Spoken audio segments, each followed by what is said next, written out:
This was actually a little bit of wasteland as part of the station platform until about 5 years ago, when the Severnisde Community Rail Partnership started exploring ways that the station could be improved and developed. And one of the strong themes that came out of that engagement was that they'd like to have a food growing space.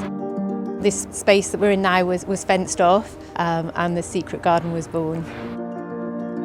It all began with volunteers from Network Rail actually helping to clear the space. And then the planter building began, all from scratch and mostly from reclaimed pallets. So we all learnt new skills in joinery, and that included GWR apprentices and local members of the GWR station team.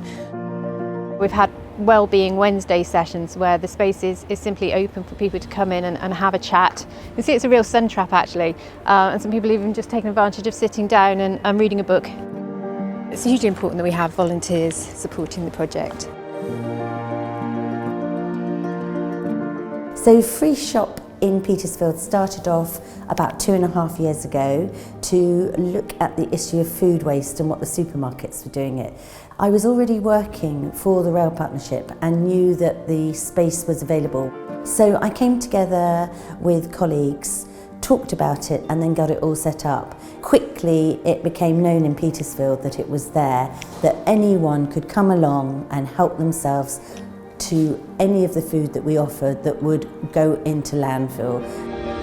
A mark of its success is that when we started, it was called Free Shop Friday. Within probably the first 6 months, we extended to Fridays and Saturdays. We then opened on Wednesday afternoons as well, which means that more people can get to us. So it gives people the flexibility to come, and everyone knows about it. It's just constantly growing.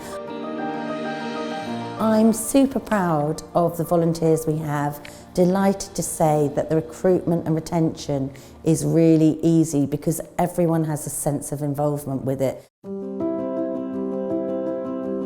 We leased a couple of rooms off South Western Railway, which were redundant and basically dumping grounds for old bikes and redundant equipment, because we felt there was a need for a community room of some sort. We've had wonderful feedback from the point of view that we've helped many families who have had struggles during the COVID pandemic. So since we opened in September 2020 during the pandemic, we've had over 3,000 visitors. We have saved the equivalent of 20,000 kilograms of carbon dioxide and over 16,000 equivalent meals. And we've given those out to the local community here instead of them going in the bin. And now we're being asked whether we could have a second-hand uniform, school uniform exchange. And we know that school uniform is costly. And so if we can get hold of second-hand uniform, then we can do swaps. Volunteers are vital. And we've got a couple who collect the donations from the shops each week and then bring them to the station on a Saturday and then sort. It's marvellous. I couldn't do it without the volunteers. Food on the Move started in the first lockdown, and when the Community Rail Partnership realised that there were going to be vulnerable and families and isolated elderly who really needed our help to bring food. We had funding initially from South Western Railway, which then kick-started getting match funding, so I wrote bids then for additional funding from Awards for All, from the Isle of Wight Council, and we were able to then increase that funding to provide over 200,000 meals for the community. So in all, we've raised over £100,000.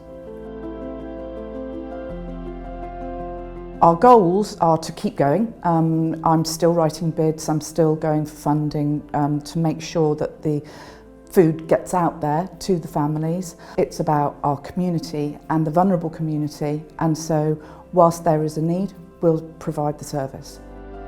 We've been really, really grateful for all of the help that we've had from local businesses. The girls who actually do the work, they work tirelessly to make sure that the food's picked up from all of the organisations to bring it to the cafe. We couldn't have done it without their help and support.